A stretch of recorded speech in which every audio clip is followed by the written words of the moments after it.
નમસ્કાર વિદ્યાર્થી મિત્રો, ગુડ મોર્નિંગ, જય શ્રી કૃષ્ણ. ધોરણ 10માં આપણે આજે એક સરસ મજાનો પાઠ જોવા જઈ રહ્યા છીએ, જેનો આજે અભ્યાસ કરવા જઈ રહ્યા છીએ. તેનું નામ જ એવું છે, જન્મોત્સવ. જન્મ ઉત્સવ. તો જન્મનો જે ઉત્સવ છે એમાં બે પરિસ્થિતિનું વર્ણન કરવામાં આવ્યું છે. એક બાજુ એક ઝૂંપડપટ્ટીમાં રહેતા એક પરિવારને ત્યાં આઠમના દિવસે એક નાના અમથા બાળકનો જન્મ થાય અને એક આઠમના દિવસે કૃષ્ણ ભગવાનનું જે એક અમેરિકાથી ઇલેક્ટ્રિક એન્જિનિયરિંગનો કોર્સ કરીને આવેલો એક વ્યક્તિ, એક વિદ્યાર્થી, એ ટેકનોલોજીના જ્ઞાનથી જે કૃષ્ણના જન્મનો ઉત્સવનું જે આયોજન કરે, આ બંને વિષમ પરિસ્થિતિનું આ પાઠની અંદર ઝાંખી કરાવવામાં આવી છે. એટલે કે આ પાઠની નવલિકામાં લેખકે જન્મ સમયની જે બે પરિસ્થિતિ છે તેનું આલેખન કરવામાં આવ્યું છે. એટલે એક પરિસ્થિતિમાં કૃષ્ણના જન્મ ઉત્સવનો આનંદ છે, તો બીજી પરિસ્થિતિમાં ગરીબ બાળકના જન્મની કરુણ વેદના પણ એટલી જ ભારોભાર ભરેલી છે. અમેરિકાથી ઇલેક્ટ્રિક એન્જિનિયરિંગનો કોર્સ કરીને આવેલો, અભ્યાસ કરીને આવેલો જે વૃંદાવન દાસના મોટા દીકરા નામનો અસિત નામનો જે વ્યક્તિ હતો, અને પોતાના ટેકનોલોજીકલ જ્ઞાનને આધારે કૃષ્ણના જન્મ ઉત્સવનું અનોખું આયોજન કર્યું છે. અને આ પ્રસંગને જોવા માટે લોકો એને જોવા માટે કુતૂહલ અને આનંદનો અવસર છે. જ્યારે બીજી તરફ એ જ ગામમાં ઝૂંપડપટ્ટીની અંદર રહેતા ગરીબ પરિવારને ત્યાં એક ઝૂંપડામાં જે પ્રસૂતિની વેદનાથી કણકણસતી અથવા દુઃખી થતી માણેક નામની જે સ્ત્રી છે, એ એક બાળકનો જન્મ આપે છે. અને એ બાળકનો જન્મ આનંદ નહીં પણ કરુણ ઘટના છે. કારણ કે જીવનભર ભીખ પર નભતો આ ગરીબ પરિવાર તેના નવજાત શિશુના પગ તોડાવી નાખે, અને એ તોડાવી નાખીને જન્મથી જ એને અપંગ બનાવી દેવાનો મજબૂર કારસો એ ઘર પરિવારના સભ્યો કરે છે. એટલે ગરીબોની આ વાસ્તવિકતા છે કે લેખકે આનંદ અને કરુણા દર્શાવતી આ બે વિષમ પરિસ્થિતિઓને, નવજાતને શિશુને દર્દનાક ચીસ અત્યંત હૃદયવેદક છે. એટલે બંને પરિસ્થિતિની અંદર લેખક એટલી જ ભારોભાર બંને પરિસ્થિતિને અહીં રજૂઆત કરી છે. નામ જન્મ ઉત્સવ છે. એટલે એ જન્મ ઉત્સવમાં અસિતે પોતાની ટેકનોલોજીથી વીજળીના કરતબોને કારણે કૃષ્ણ જન્મ ઉત્સવનું દ્રશ્ય જે મંદિરની અંદર ખડું કર્યું છે, એમાં આકાશમાંથી એક પ્રકાશનો પુંજ અવતરતો એવા સમયે દેવકીના ખોળામાં કૃષ્ણનો જન્મ થાય છે અને ઝૂલવા લાગે છે.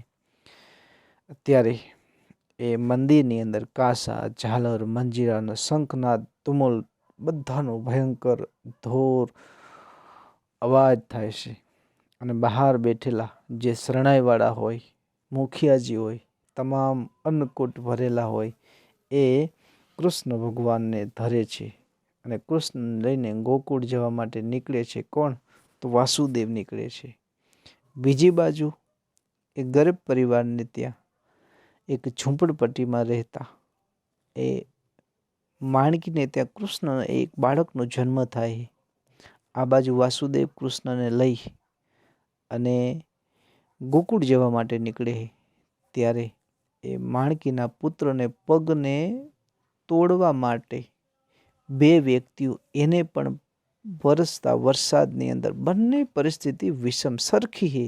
એક બાજુ કૃષ્ણને અને વાસુદેવ નીકળે છે, તો આ બાજુ પગને તોડવા માટે એ માણકીના પુત્રને લઈ અને બંને વ્યક્તિઓ નીકળે છે.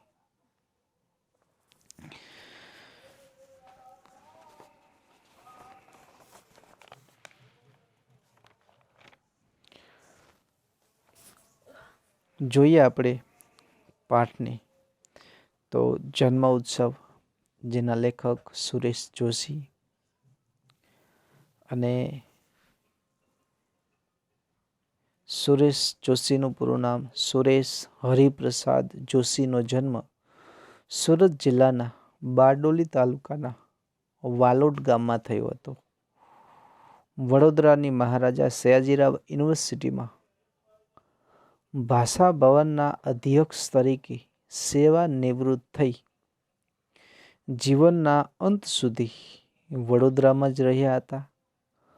મરણોત્તર મરણ પછી આપવામાં આવતો એવોર્ડ અને મરણોત્તર અને છિન્નપત્ર તેમની નોંધપાત્ર નવલકથાઓ રહેલી છે.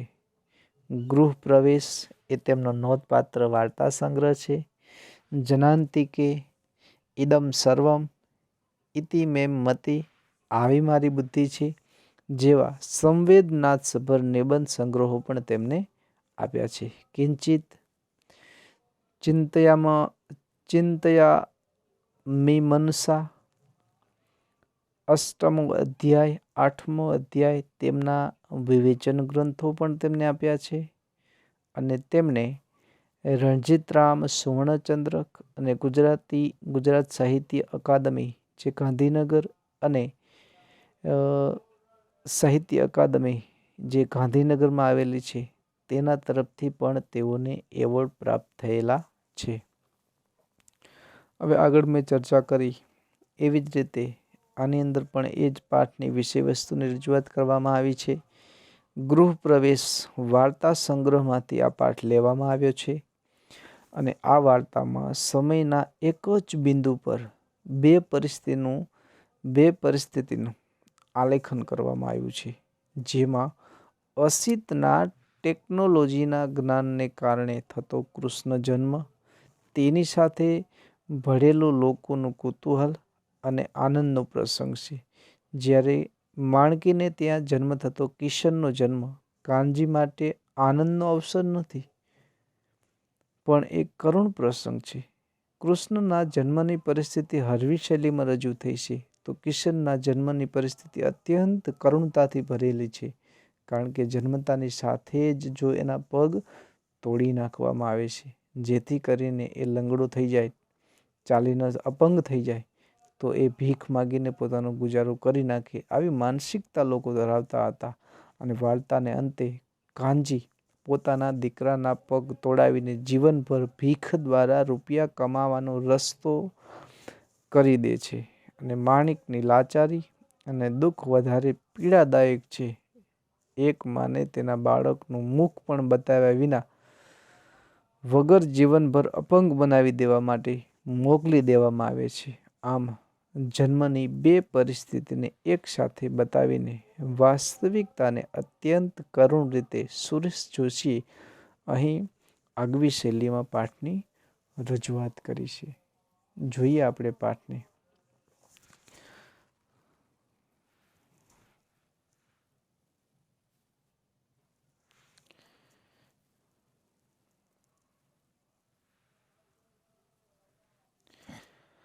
ઘડિયાળમાં 11:30 થયા હતા. હવે રાત્રિનો સમય છે અને કૃષ્ણ ભગવાનનો આપણને ખબર જ છે શ્રાવણ મહિનાની અંદર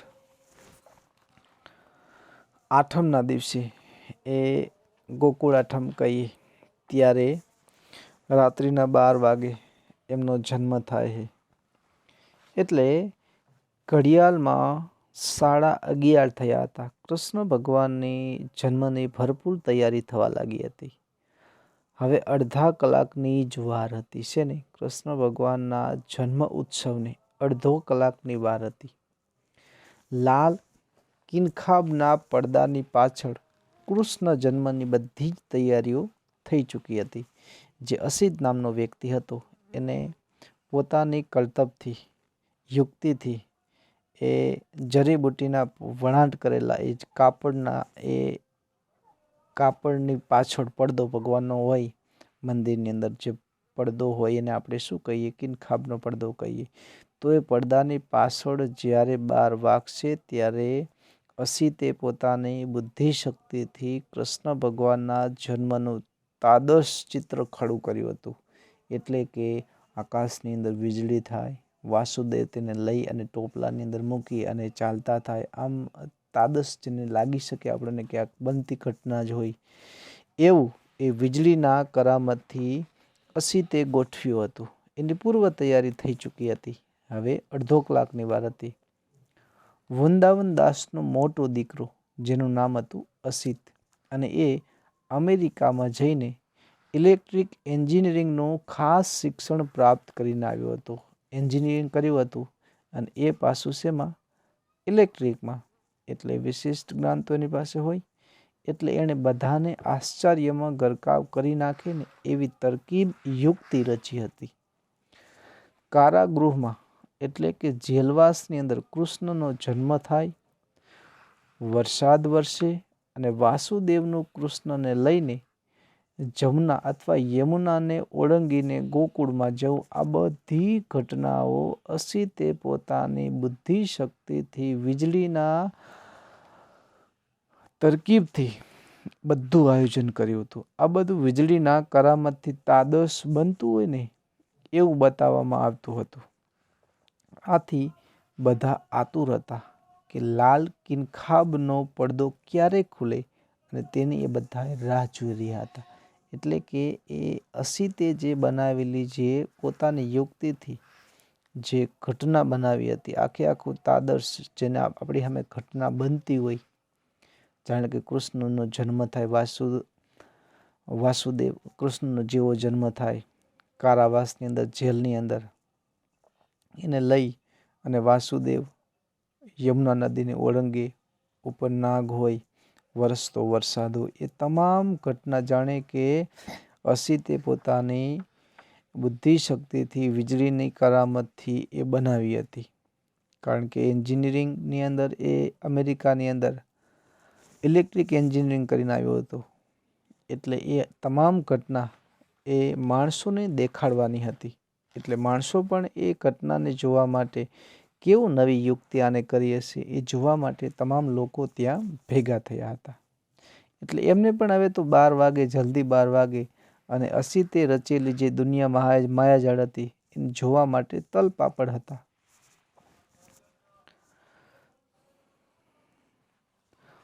સ્ટેશનની હવે બીજી પરિસ્થિતિ. એક બાજુ કૃષ્ણનો જન્મ થવાની થોડીક તૈયારી છે, તો એની સામે એક ગરીબ પરિવાર, જે બસ સ્ટેન્ડની બાજુમાં ઝૂંપડપટ્ટીમાં રહેવાવાળા વ્યક્તિઓ, એક ગરીબ પરિસ્થિતિ, 2, 3, 4 ઝૂંપડા હોય એમાં રહેતા વ્યક્તિઓની પરિસ્થિતિ એ પણ ખૂબ ગરીબ છે. એની પરિસ્થિતિનું આની અંદર વર્ણન આવશે હવે. એટલે બંને એક સાથે બે પરિસ્થિતિની રજૂઆત કરી.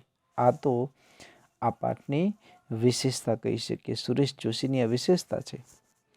સ્ટેશનની ઘડિયાળમાં, બાજુમાં બસ સ્ટેન્ડ હતું, તો એની ઘડિયાળની અંદર 11:30ના ટકોરા હમણાં જ પડ્યો હતો. અને 11:30 વાગે એટલે 1 ટકોરો પડે. અડધો કલાક થાય એટલે એક ટકોરો પડે, અને પછી પૂરો કલાક થાય એટલે જેટલા વાગ્યા હોય, 1 વાગ્યો તો 1 ટકોરો પડે, 2 વાગ્યો તો 2 ટકોરા, ડંક ઘડિયાળ આપણે એને કહેતા. તો એ સ્ટેશનની જે ઘડિયાળ હતી ને એમાં 11:30 થયા હશે એવું અનુમાન કર્યું છે, કારણ કે હમણાં જ 1 ટકોરો પડ્યો હતો. જનતા એક્સપ્રેસમાં, જે એક્સપ્રેસ છે રેલવે સ્ટેશનની બાજુમાં, તે એ જનતા એક્સપ્રેસમાં ઉતરેલા જે પેસેન્જરોને લઈને બસ શહેર ભણી ઉપડી ચૂકી હતી. જનતા એક્સપ્રેસ આવી, એ બસ સ્ટેન્ડ તો આપણને ખબર છે કે રેલવે સ્ટેશન ગામથી થોડેક દૂર હોય. એટલે એમાંથી જે ઉતરેલા લોકો હતા એને ગામમાં, શહેરમાં જવા માટે પેસેન્જરો લઈ અને બસ તે ભણી એટલે બસ શહેર તરફ લઈને ઉપડી ચૂકી હતી. ફરીવાર બસ સ્ટેન્ડ સુમસાન હતું અને જે ખરેખર જે રેલવે સ્ટેશન હતું એકદમ સુમસાન થઈ ગયું હતું. પાસેની ખુલ્લી જગ્યામાં ફાટી તૂટી ગુણપાટ જે કોથળાથી ઢાંકેલા જે ઝૂંપડપટ્ટી હતી ને કેરોસીનના કાટ ખાયેલા પતરાનું સાપરું કરીને 3-4 કુટુંબ આશ્રય લઈ રહ્યા હતા. એટલે બાજુમાં જે ખુલ્લી બસ સ્ટેન્ડની બાજુમાં જે ખુલ્લી જગ્યા હતી એમાં કેરોસીનના કાટ ખાયેલા પતરા હોય એ પતરાથી સાપરા બનાવેલા હતા અને ઉપર કોથળાથી એ ગુણપાટ નાખેલા હતા. એની અંદર 3-4 કુટુંબ આવા ઝૂંપડા વારી અને એની અંદર રહેતા હતા. એમના એક ઝૂંપડામાં ફગફગીયો દીવો ટમટમતો હતો. હવે ફગફગીયો દીવો એટલે કેવું કે જેને જ્યોત ઊંચી નીચી થતી હોય ને એવો દીવો ફગફગીયો દીવો કહેવાય. એટલે એને તો એવો દીવો પણ એની અંદર થતો હતો.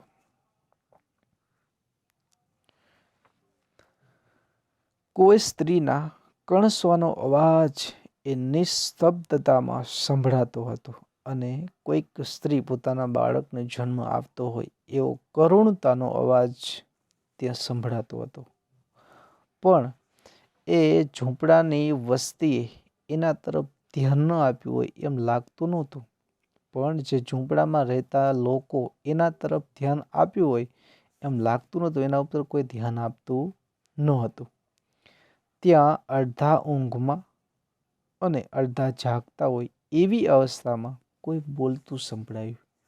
પરંતુ એ જે ઝૂંપડપટ્ટીમાં રહેતા હતા લોકો એ બાઈ કણસતી હતી તેના તરફ કોઈનું ધ્યાન નહોતું. પણ એમાં કોઈક જાગતું હોય ઊંઘમાં બોલતું હોય ને એવો અવાજ આવતો હતો. એલા કાનજી, માણકી કણસે છે, જરા જઈને જોતો ખરો. અને કોઈક બાઈ બોલે છે કે અલા કાનજી, માણકીને દુઃખ ઉપડ્યું હોય, જરા એ બાજુ નજર તો નાખ, શું છે. એટલે આવો એ ઝૂંપડપટ્ટીમાંથી અવાજ આવે છે.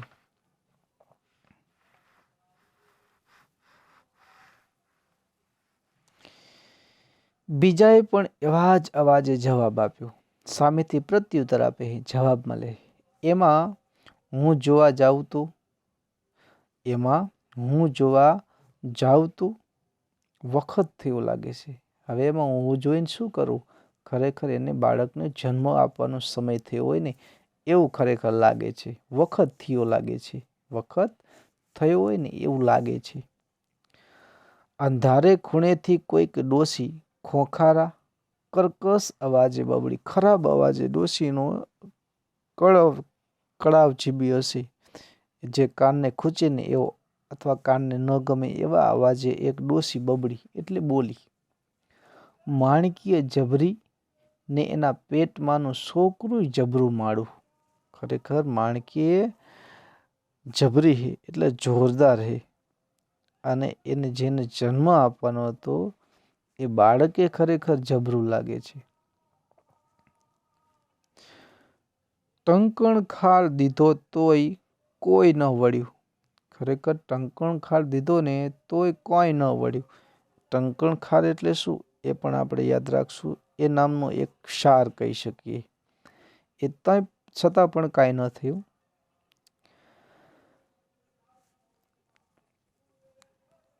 હવે કોઈ આવનારને પાછું ઠેલાય.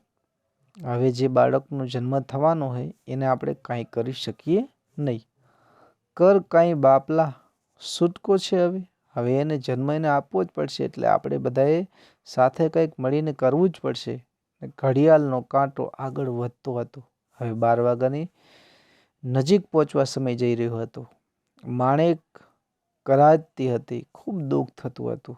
આકાશને કદીક વીજળી વીંધી જતી હતી અને ભારે કડાકો થતો હતો અને ભારે વરસાદ માથે ઝઝૂમી રહ્યો હતો. ઝૂંપડપટ્ટી હતી.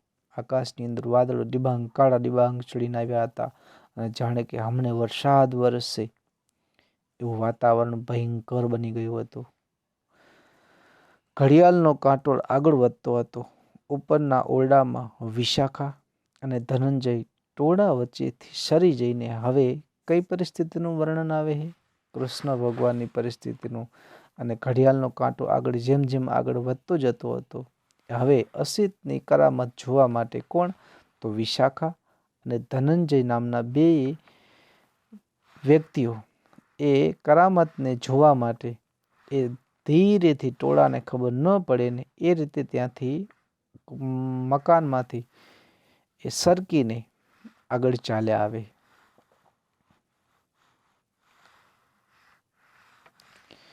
વાર્તાલાપ કરી રહ્યા હતા.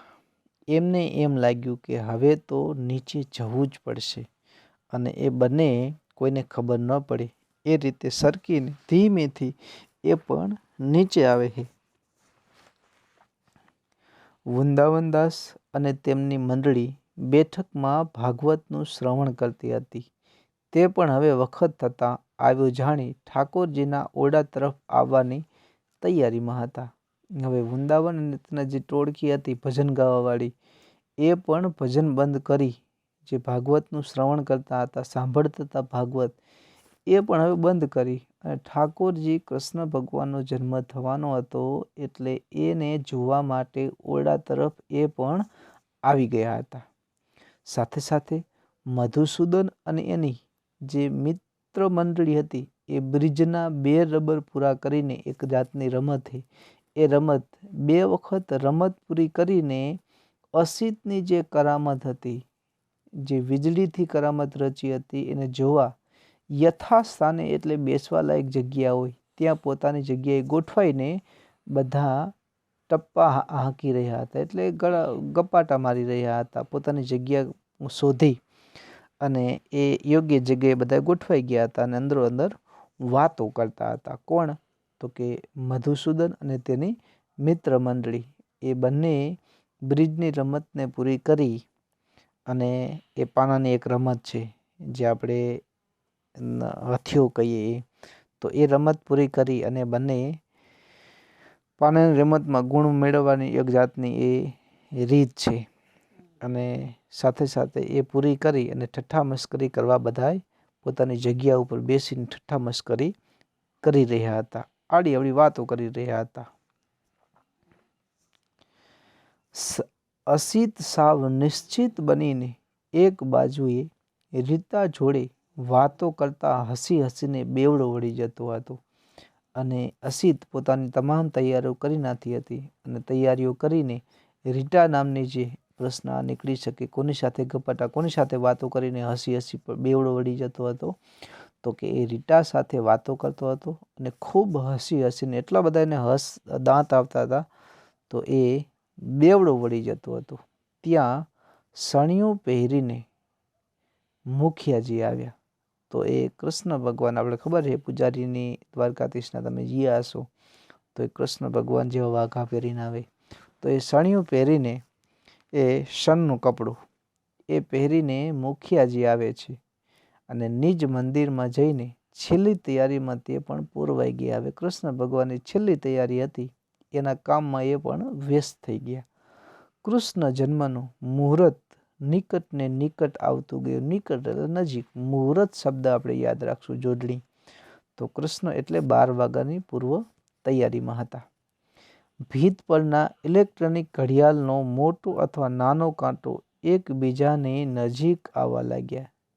રાત્રિના 12 વાગે એટલે મોટો અને નાનો કાંટો બંને હાવ નજીક, ઉપરા ઉપર થાય ત્યારે 12 વાગે એટલે કે 12 વાગવાની હાવ નજીક હતા.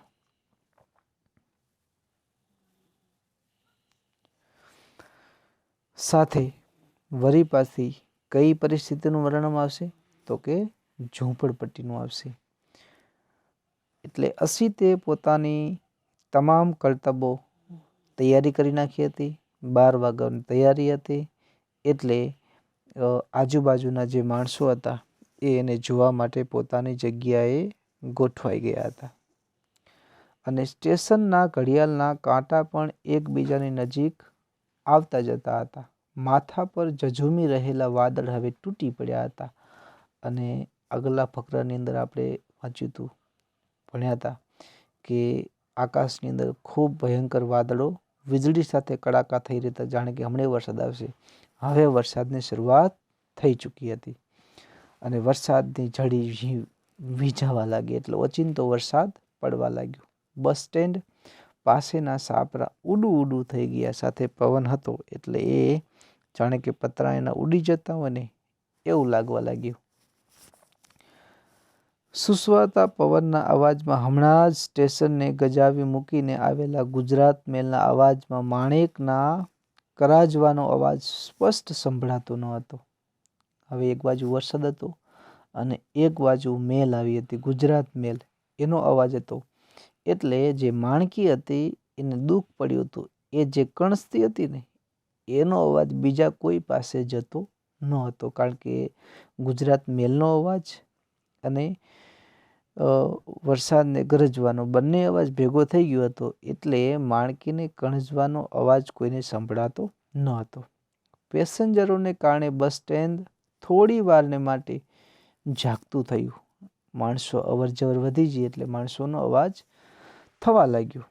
પડવારમાં એ લીલા સમેટાઈ ગઈ. થોડી જ વાર માણસો ત્યાં રહ્યા, વળી પાછી બસ લઈ અને એ પણ શહેર તરફ નીકળી ગઈ. ધીમે ધીમે નિસ્તબ્ધતા છવાઈ ગઈ. એકદમ શાંત વાતાવરણ થઈ ગયું. વરસાદ એક ધારો પડવા લાગ્યો. ખૂબ પુષ્કળપૂર્ણ વરસાદ પડી રહ્યો હતો અને એકાએક ફગફગીયો દીવો બુઝાઈ ગયો ને નિસ્તબ્ધતાને વીંધીને નવા જન્મેલા બાળકનું રુદન ગાજી ઉઠ્યું. અને જેવો દીવો બંધ થયો એવો માણકીને ત્યાં એક નવા જ બાળકનો જન્મ થાય છે.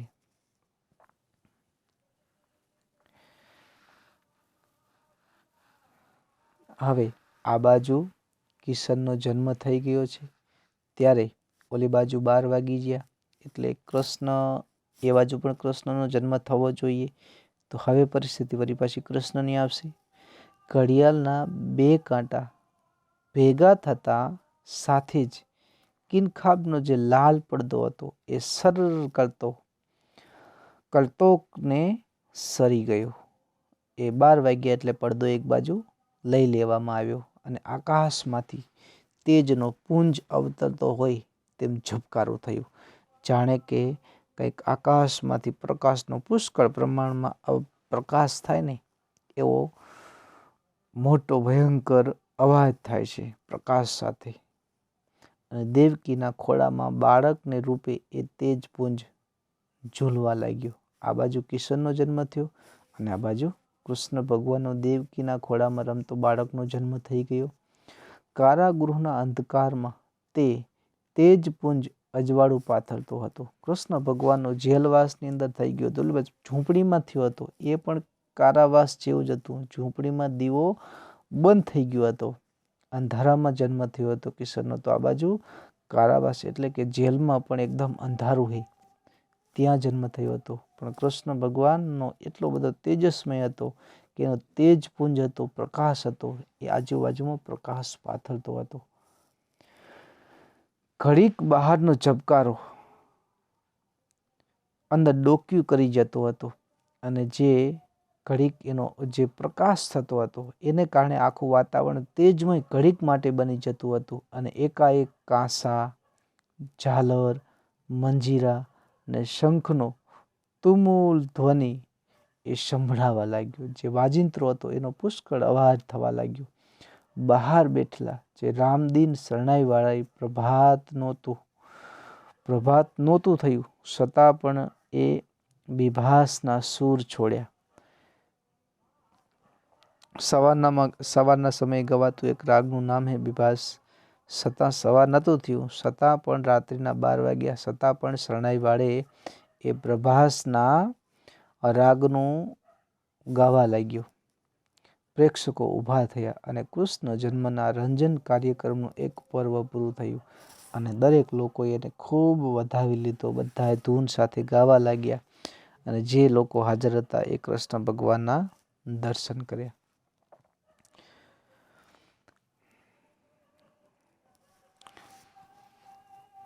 એટલે આ પાઠની અંદર વિદ્યાર્થી મિત્રો બે પરિસ્થિતિ એક જ સાથે ચાલે છે. એક બાજુ કિશનનો જન્મ થઈ ગયો છે અને આ બાજુ કૃષ્ણ ભગવાનનો જન્મ થયો. આ બાજુ જેલમાં જ કૃષ્ણ ભગવાનનો જન્મ થઈ ગયો છે, ત્યારે ઝૂંપડપટ્ટીમાં કિશનનો જન્મ થઈ ગયો છે. બંને પરિસ્થિતિ સરખી છે. આ બાજુ ખૂબ પ્રમાણમાં પુષ્કળ વરસાદ વરસી રહ્યો છે, ત્યારે ઓલી બાજુ પણ ખૂબ વરસાદ વરસી રહ્યો છે. બંને પરિસ્થિતિ એકદમ સરખી છે. આટલે સુધી વિદ્યાર્થી મિત્રો રાખો, અને પછીના લેક્ચરમાં આપણે અહીંથી એટલે કે ઝૂંપડાની દુનિયા સરવડી ઉઠી હતી ત્યાંથી આપણે શરૂઆત કરીશું. ત્યાં સુધી અસ્તુ.